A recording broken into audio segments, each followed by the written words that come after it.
और मैं भरे मस्जिद में अल्लाह के घर में कहता हूं, अपनी जमात के सामने कहता हूं, इंशाअल्लाह जो गंदा और घिनौना इल्जाम मेरे ऊपर लगाया, मैं अपनी जमात के अहले हदीस के अफराद का कभी सर शर्म से शर्मिंदा नहीं होने दूंगा। लाकर मेरे मद्दे मुकाबिल लाकर खड़ा करके हमारे ऊपर घिनौना इल्जाम लगाया है, लेकिन अल्हम्दुलिल्लाह उसके बाप ने भरे मजमे में कुरान हाथ में लेके कहा है कि मेरी बेटी झूठी है। उसने कहा है, गवाही दी है कि मौलाना जर्जी साहब कभी हमारे घर नहीं आए हैं। अल्हम्दुलिल्लाह फख्र के साथ कहता हूं कि कभी मैं अपनी जमात का सर शर्म से शर्मिंदा नहीं होने दूंगा। मेरे प्यारे साथी, इल्जामात है ये तो किसी के ऊपर भी लगा दो, किसी के भी ऊपर लगा दो। हमें जो जजमेंट दिया गया, जो फैसला सुनाया गया, वो सिर्फ न तो होटल देखा गया, न घर देखा गया, न मकान देखा गया, न मेडिकल देखा गया, न प्रूफ देखा गया, न डीएनए टेस्ट देखा गया। बस इतना कहा गया, पीड़िता के मौखिक बयान यानी जबानी बयान के आधार पर आपको दोषी पाया जाता है, जिस पर हाई कोर्ट के जज ने फटकार लगाते हुए सरकार को भी और लोअर कोर्ट के जज को भी कि पूरी फाइल को बारीकी से और डीपली पढ़ने के बाद ऐसा लगता है कि मोहम्मद जर्जीस को राजनीतिक षड्यंत्र का शिकार बनाया गया है और मीडिया के दबाव में आकर यह फैसला सुनाया गया है, इसलिए इनको तत्काल रिलीज किया जाए। तो मेरे भाइयों, ये दोनों बयान देख लीजिए, एक लोअर कोर्ट का जज है, एक हाई कोर्ट का जज है। लोअर कोर्ट का जज कहता है पीड़िता के मौखिक बयान के आधार पर दोषी पाया जाता है, और हाई कोर्ट का जज कहता है राजनीतिक षड्यंत्र का शिकार बनाया गया है और मीडिया के दुष्प्रचार की वजह से लोअर कोर्ट के जज ने इनको सजा सुनाई है। तत्काल ये ऑर्डर, तत्काल इमीडिएटली इनको रिहा किया जाए। 3 तारीख को हमारी बेल होती है और 4 तारीख को हम बाहर कर जाते हैं। मेरे भाइयों, ये दौर आएंगे, तौहीद की दावत दोगे तो ये आप सोचो कि हमको लड्डू और गुलाब जामुन मिलते रहें और तौहीद की दावत, ये नहीं हो सकता है। हक बात कहना है तो डंके की चोट पे कहिए, इमाम मालिक रहमतुल्लाह अलैह की तरह है। जो आज सऊदिया में जाते हो, जो आज देखते हो बहुत से लोग हाथ छोड़ के नमाज पढ़ते हैं, क्यों? इमाम मालिक को किसी गरीब, इमाम मालिक के दौर में जो बादशाह था वहां का, उसको किसी गरीब की लड़की बीवी पसंद आ गई। उसने देखा है बड़ी खूबसूरत है, उसने उसके शौहर से कहा कि इसको तलाक दो, इससे हम शादी करेंगे। उसने कहा वाह, ऐसे कैसे हो सकता है, ये हमारी बीवी है।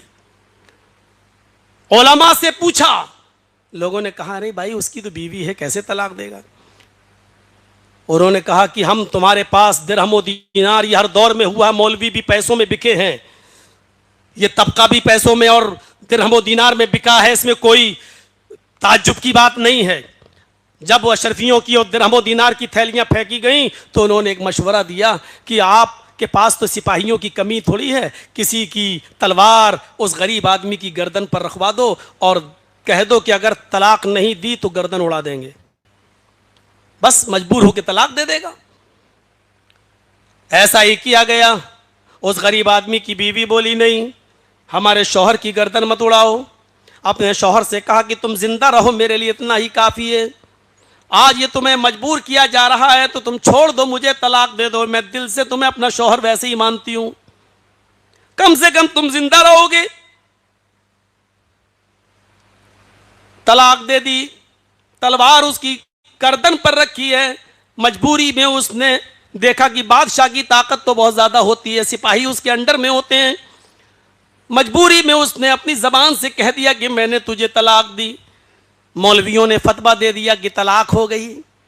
इसने उस औरत को इद्दत गुजरने के बाद उससे निकाह कर लिया। 6 महीने, 8 महीने, 10 महीने, 1 साल उसके साथ रहा। धीरे धीरे ये खबर, आजकल की तरह व्हाट्सएप का जमाना तो था नहीं, मैसेंजर का, फेसबुक का जमाना तो था नहीं, यूट्यूब का जमाना तो था नहीं। धीरे धीरे ये बात उस मुल्क के सबसे बड़ी हस्ती इमाम मालिक रहमतुल्लाह अलैह के कानों में पड़ती है। इमाम मालिक को पता चलता है कि उस आदमी ने अपने सिपाहियों को भेजकर मजबूर करके उस औरत को आदमी को तलाक देने पर मजबूर किया है। बादशाह तो हमारी मस्जिद में खुतबा जुमा पढ़ने आएगा, लिहाजा बादशाह उसी मस्जिद के अंदर जुमे का खुतबा इमाम मालिक का सुनने गया। आज वो आगे बैठा हुआ है, इमाम मालिक रहमतुल्लाह अलैह अपने सर पर कफन बांध कर खुशबू लगाकर आज जुम्मे का खुतबा देने के लिए आ रहे हैं। सिरसी वालों, ऐसा माहौल कभी आपके इलाके में हो जाए तो मौलाना जर्जीस के आने के बाद ही आप कह दोगे कि आप ऐसा मत बोलना, वैसा मत बोलना, हमारे यहाँ के हालात ऐसे, हमारे यहाँ के हालात ऐसे हैं। इमाम मालिक रहमतुल्लाह अलैह से उनकी बीवी कह रही है आपको झगड़ा मोल लेने की क्या जरूरत है, आप खामोश रहिए, आपको क्या जरूरत है, आप नमाज रोजे की बात करिए और चले आइए। इमाम मालिक रहमतुल्लाह अलैह ने सर पर कफन बांधा जो पगड़ी की शक्ल में, और छड़ी ली और चल दी और जुमे का खुतबा दे रहे हैं। जुमे के खुतबे में फरमाते हैं कि मैंने ऐसा ऐसा सुना है, अल्लाह करे कि ये बात झूठ हो, अगर ये बात सच है और बादशाह ने अगर किसी औरत के शौहर को उसकी गर्दन पर तलवार रखकर उसको अपनी बीवी को तलाक देने पर मजबूर किया है तो ये तलाक नहीं मानी जाएगी। अल्लाह के नबी का इरशाद है, इन्न तलाक़ल मुकरिहा लैसा बिशै, जबरदस्ती दिलवाई हुई तलाक तलाक नहीं होती। उतरे मस्जिद मिंबर से, नमाज पढ़ाई, अपने घर चले गए। उस बादशाह के साथ 500 सिपाहियों की तलवारें मियान से बाहर, फौरन घर से अरेस्ट करवा लिया गया और उनके सामने पहले तो दिरहमो दीनार फेंके गए, मसला बदल दो। इमाम मालिक ने फरमाया अभी जमीन के ऊपर और आसमान के नीचे किसी माँ ने वो बेटा पैदा नहीं किया जो मेरे जमीर को खरीद सके, जो मेरी अंतरात्मा का सौदा कर सके। अभी कम से कम इस माँ के, अपनी माँ के इस बेटे को खरीदने के लिए दुनिया के कोई सोने और चांदी के अंबार अभी पैदा ही नहीं हुए और कोई ऐसा पैदा ही नहीं हुआ जो मुझे खरीद सके। सजा का ऐलान कर दिया गया, कोड़े उनके ऊपर बरसाए गए, इतने कोड़े मारे गए कि उनके दोनों हाथ शल पड़ गए। नमाज पढ़ने का टाइम होता था, बस वो कहते थे अल्लाहु अकबर, हाथ उठता ही नहीं था, रफुल दैन नहीं कर पा रहे हैं, हाथ नहीं बांध पा रहे हैं, अल्लाहु अकबर। इसी को कहते हैं अंधी अकीदत और अंधी तकलीद।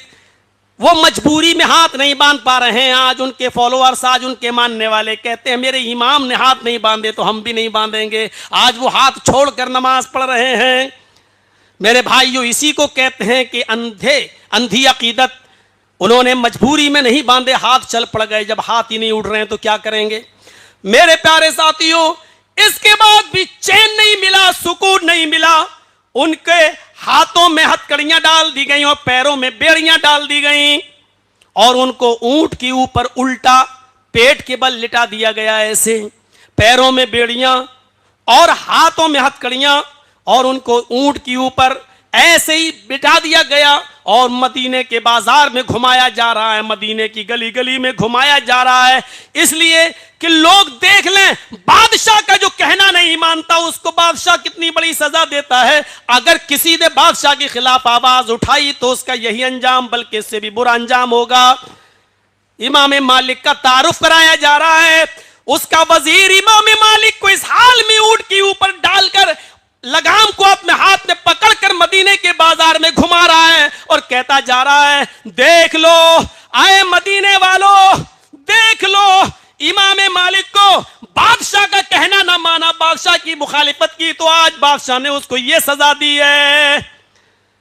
इमाम मालिक मुस्कुराते हुए कहते हैं, आए मदीने वालों, ये झूठ बोल रहा है वजीर, ये झूठ बोल रहा है वजीर। बादशाह की मुखालिफत की सजा मुझे नहीं मिली है, बादशाह के विरोध की सजा मुझे नहीं मिली है। तुम में से जो मुझे जानता है वो जानता ही है कि मैं कौन हूं, और जो न जानता वो सुन ले कि मैं मालिक इब्ने अनस हूं। जो न जानता वो सुन ले कि मैं मालिक इब्ने अनस हूं। जो नहीं जानता वो सुन ले कि मैं मालिक इब्ने अनस हूं। मुझे ये सजा बादशाह की मुखालिफत की नहीं मिली है, बल्कि हदीस रसूल सुनाने की मिली है। मैंने मोहम्मद रसूलुल्लाह की हदीस सुनाई है, इसलिए सजा मिली है। मेरे हाथ टूट गए, पैरों में बेड़ियां हैं, झुकने की ताकत नहीं है, फिर भी इस ऊंट के ऊपर उल्टे मुंह लेटे हुए हैं और आज भी यही ऐलान कर रहा हूं, इन तलाकल मुकरिहा लैसा बिशई, जबरदस्ती दिलवाई हुई तलाक तलाक नहीं होती। बादशाह हरामकारी कर रहा है, जिना कर रहा है, हरामकारी कर रहा है, जिना कर रहा है। दुनिया की कौन सी ताकत इमाम मालिक को रोक सकी? कोई ताकत इमाम मालिक को नहीं रोक पाई। ऐसा शख्स अपने आप को अहले हदीस कहे तो खुशी होती है, अपने नाम के आगे लफ्ज अहले हदीस लगाए तो खुशी होती है। हालात और वक्त के साथ समझौता कर लें। मौलाना जर्जीस साहब इमाम मालिक का वाकया सुना रहे, बड़ा अच्छा लग रहा है, आंखों में आंसू आ जाएं। बिलाल का वाकया सुनाए कि कैसे पत्थर उनके सीने पर रख दिया जाता हूं, बहुत मगरमच्छ के आंसू बहाने वाले बहुत मिलेंगे। लेकिन हजरत इमाम मालिक और हजरत बिलाल, हजरत सुमैया की तरह तकलीफ उठाने के लिए हम तैयार नहीं है इस दीन के लिए। इस मिंबर के ऊपर खड़े होकर ये खुतबे सुनने के लिए तैयार है कि बिलाल ने क्या तकलीफ उठाई, सुमैया ने क्या तकलीफ उठाई, इमाम मालिक ने क्या तकलीफ उठाई, इमाम अहमद इब्न हंबल ने क्या तकलीफ उठाई। लेकिन उन तकलीफों को हम उठाने के लिए तैयार नहीं है। सुनने के हम शौकीन तो हैं, लेकिन उन तकलीफों को उठाने के लिए हम तैयार नहीं है। ये हक बात। अल्लाह के रसूल ने, उनके चचा अबू तालिब ने क्या कहा था, भतीजे मेरे ऊपर इतना बोझ मत डालो कि मैं बर्दाश्त न कर सकूं। आज ये लोग तुझे मारने के लिए आ गए, इतना बोझ न डालो। तो अल्लाह के नबी ने क्या कहा था, आए चचा जान, आप क्या समझते हैं कि मैं आपके सहारे पर जी रहा हूं? नहीं, ये काफरी ने मक्का अगर सूरज उखाड़ कर लाए और मेरे दाहिने हाथ पर रख दें और चांद लेकर आए और मेरे बाएं हाथ पर रख दें, फिर भी मैं दीन हक से बाज नहीं आऊंगा, हक की दावत देता रहूंगा।